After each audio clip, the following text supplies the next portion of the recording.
show that's 3 dimensions away from Star Wars Episode 4 A New Hope, being called Star Wars Episode 4 A New Beginning.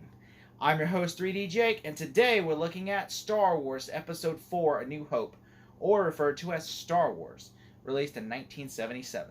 Star Wars Episode 4 A New Hope is directed by George Lucas and stars Harrison Ford, Mark Hamill, Carrie Fisher, Alec Guinness, and he said Peter Cushing, and James Earl Jones as Darth Vader. The movie is essentially about two droids played by Anthony Daniels and Kenny Baker, R2-D2 and C-3PO, and basically as a ship is attacked by basically Nazis, they're space Nazis essentially, the ship is attacked, and then these droids and this princess who is on a diplomatic mission to Alderaan hides these droids. It has the plan to destroy this fascist government, and puts it into a droid and plans to destroy their ultimate weapon, which is to destroy planets, called the Death Star. And basically, they're essentially trying to rule over all the galaxy, and they're basically evil people.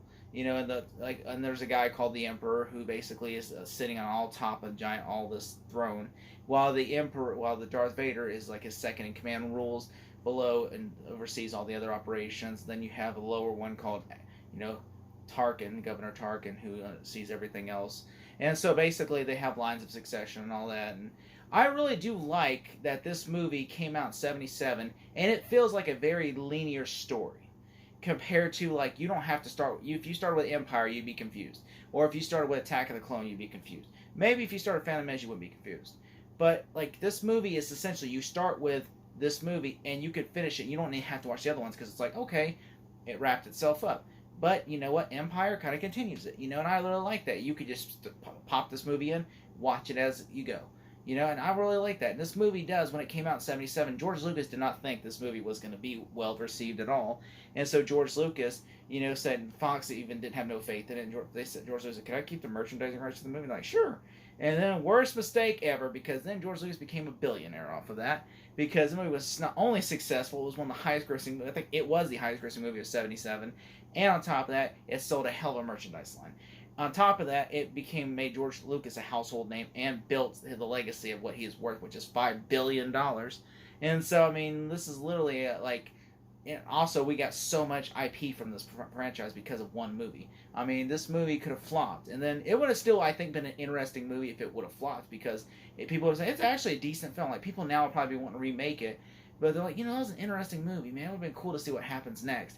But, luckily, people saw this movie like, this is such a good film. We need to go back and rewatch it.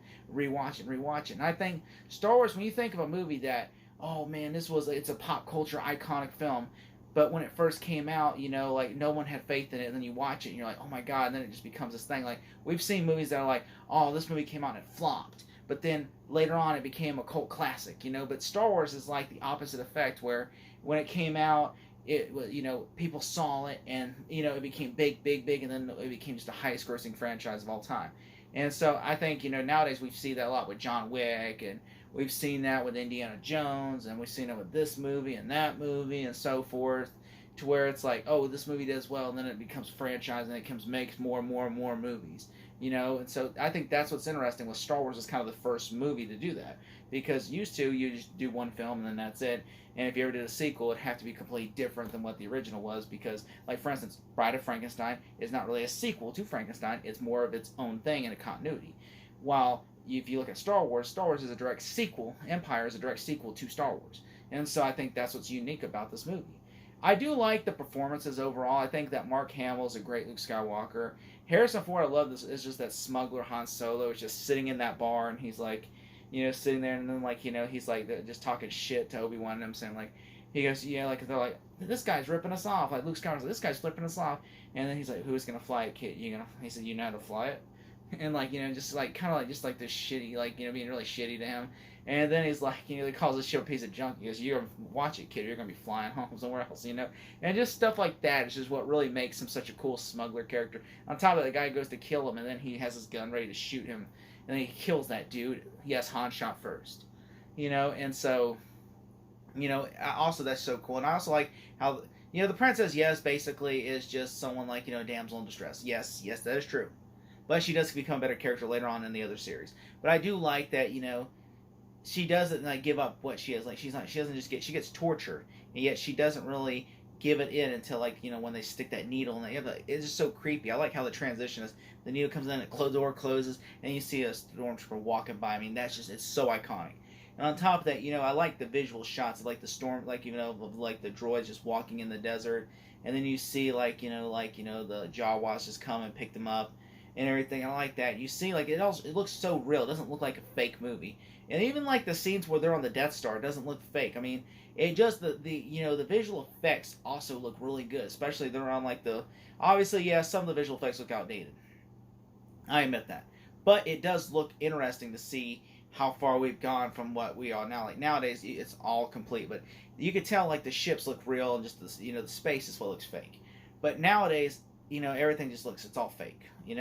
I do kind of miss that about it. Like I remember watching Rogue One, like this looks like old Star Wars, but then you watch like the newer ones or even like the prequels, they don't look like it. Just looks like, okay, this is all CGI, and they're probably like in like a little green bubble and they're just going pew pew. Versus like Rogue One looks like, okay, like these are miniatures and models, and the background's just fake. And I miss that kind of thing. Like Star Trek used to do that. Nowadays, it's all like, it's all like not miniatures. It's all like little. It's like CGI things, and I hate that. I miss it. And also I like the score. John Williams' score is so iconic. Like I like the idea of this, like like it's just like has this iconic theme. Of like it doesn't even have the Imperial March yet. This is just like.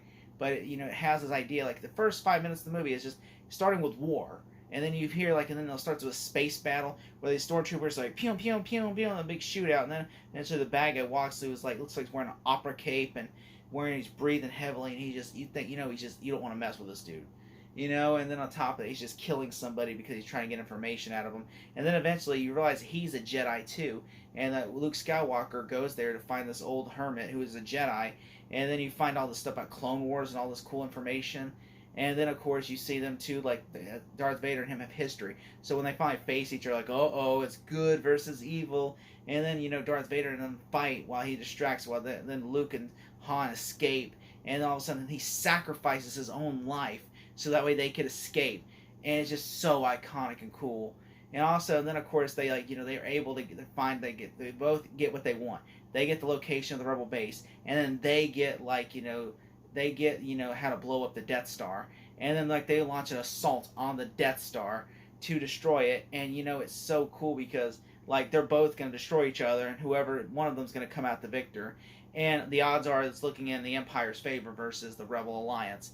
And it's just like they're rebelling against their own government. And I think that is so cool because it's a concept. It's like, oh, we've seen this before in movies about an evil emperor warlord and like the princess and all that. I mean, it's a fantasy Night and Tale, but it's set in space. It's a fantasy story about a princess set in space, though. And I think it's really cool, though, because I really enjoy this aspect of it, especially how they just blow up and destroy basically the evil emperor's, the evil lord's lair. And, the evil lord doesn't die. Like, people assume, like, oh, he died. When they went to watch it, like, oh, he died, floated away and blew up. No, he survived. He just went over, his ship just spun around. And then, of course, once you watch Empire, then you're like, okay, yeah, he survived.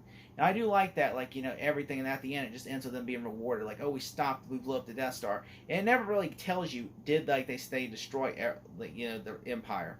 No, they did. We obviously know this, but it gives you the idea of hope that they did. And I think that really is why it's called A New Hope, because this movie gives you hope of why they did what they did. And also, I mean, just it gives you a cool concept of what a lightsaber is, and it gives you you have a dog that basically a dog that just makes noise and everybody can talk of. I mean, that's where, if you look at Groot now from Guardians of the Galaxy, that's where Groot kind of got it from, was Chewbacca. And then obviously this movie's based off the Seven Samurai and Flash Gordon, but it works as its own story. And I think if George Lucas had been able to make that, I don't think we would be talking about Star Wars, we'd be talking about Flash Gordon. I mean, but this is so good, though, and I think it's so good for you to check out. I mean, obviously, this movie is in the Library of Congress, and this is one of those movies you have to watch before you die. I mean, obviously, it's an iconic film, and, it's not my favorite in the series, but I will say, I mean, obviously, George Lucas has said over the years there are mistakes he made in the movie, and he wished he could have changed. There's even deleted scenes of the movie that that Star Wars fans just love to pull out. Like Luke, Luke's introduced much earlier in the movie and everything. He's looking at binoculars, looking at and his friends see that. And obviously, they really cut the film out because Brian De Palma and all Steven Spielberg are like, you need to cut this out, because this doesn't work. And I think that's smart, for the right decision. But yeah, this is a fun movie. I love this movie to death. If I had to give this movie a grade, I'm going to give it an A. Thank you so much.